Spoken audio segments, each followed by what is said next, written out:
Tem uma pergunta que eu queria saber e o Dória também queria saber, porque ele na verdade que sugeriu, né?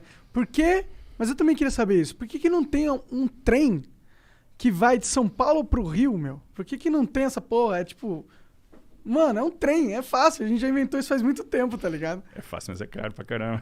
Mas ia ser muito bom, não ia ser muito bom? Aí, ó. O que acontece, né?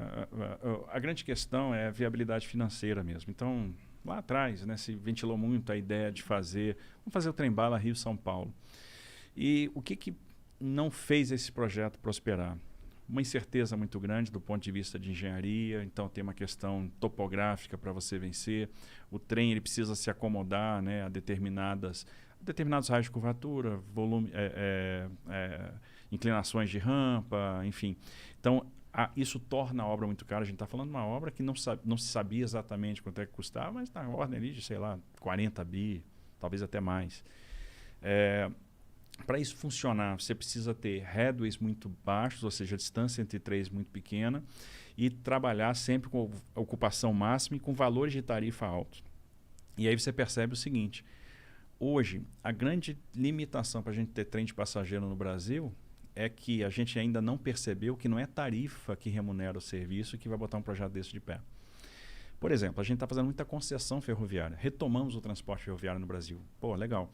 E todo mundo me pergunta, que é um desejo do brasileiro. Essa sua dúvida é a dúvida do brasileiro geral. Todo mundo pergunta, pô, mas e o trem de passageiro? Eu quero andar de trem. Todo mundo tem esse desejo. Acho que o pessoal vai lá para fora, ou a turma mais antiga andou de trem de passageiro no Brasil. Todo país desenvolvido de verdade tem uma malha ferroviária incrível, né? Exato. Faz parte do desenvolvimento de um país. Se você pegar as nossas concessões, não tem vedação ao transporte passageiro. Ou seja, o concessionário poderia operar passageiro. Por que ele não opera? Porque eu vou suprimir capacidade da via, né? Vou subtrair alguns pares de trem-dia daquela via, e é uma operação que não vai gerar receita, né? Porque é muito melhor estar operando carga, dá muito mais dinheiro, né? Torna o negócio muito mais atrativo. Sempre quem governa a operação é a operação de passageiro, por causa da questão de segurança, etc.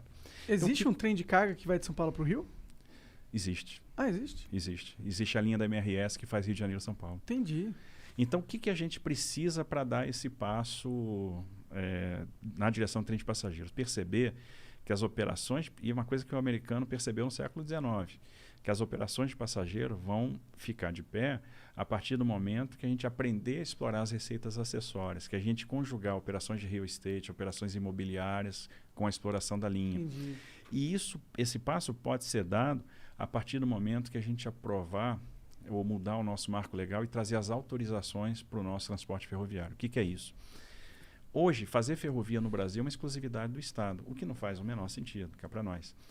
A gente já venceu essa barreira nos portos. Hoje, se um empreendedor quer tomar um risco de engenharia, quer fazer um terminal privado, ele vai lá, pede para fazer um investimento, ele demonstra que tem posse da área, que tem fruição da área, que tem condição de licenciar e financiar aquele investimento, ele vai lá e faz, toma o risco.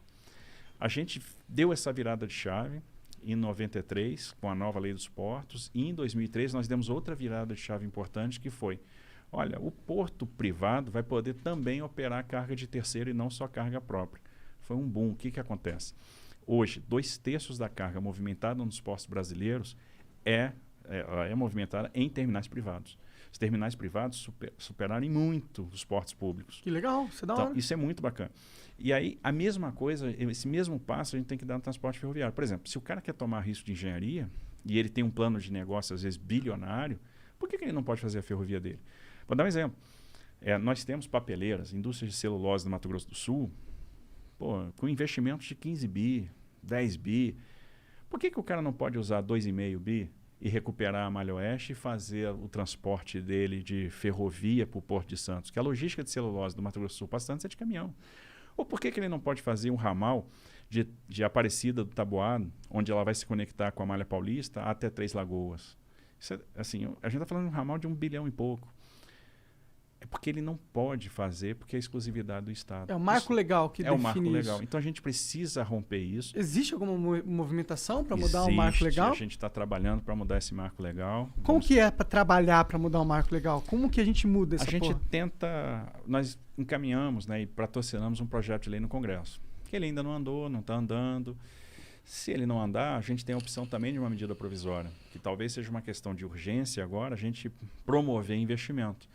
Eu acho que uma das soluções para a pandemia é a gente jogar investimento, que o nosso desafio a partir de agora vai ser gerar emprego. Com certeza. Então, quanto mais investimento, mais emprego, e é uma forma de a gente dar esse passo. No século XIX, de 1854 a 1913, nós tivemos um boom ferroviário no Brasil, com ferrovias autorizadas, todas privadas.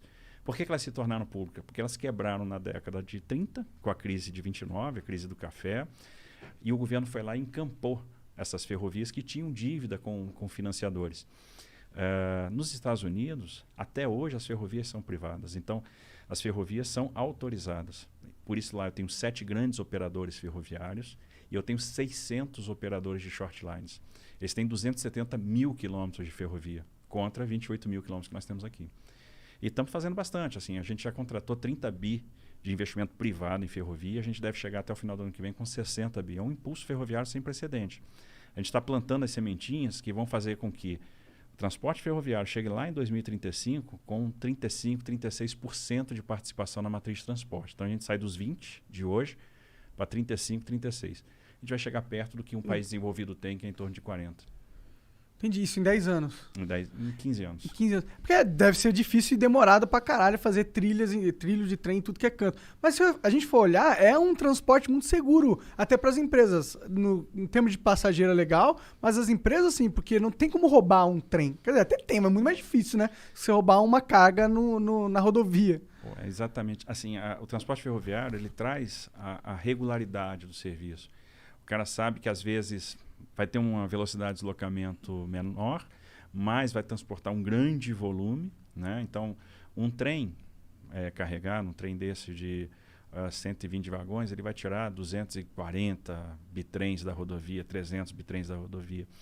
Então, é muito mais carga, é muito mais barato e, no final das contas, tem uma regularidade, né? Muito mais seguro. Você sabe que vai sair naquela hora programada, vai chegar naquela hora programada. Não tem perrengue, né? Tantos, não tem perrengue. Então, assim, isso é muito atraente, né? Pro transportador, pro dono da carga, para trade, é muito bacana. Sim.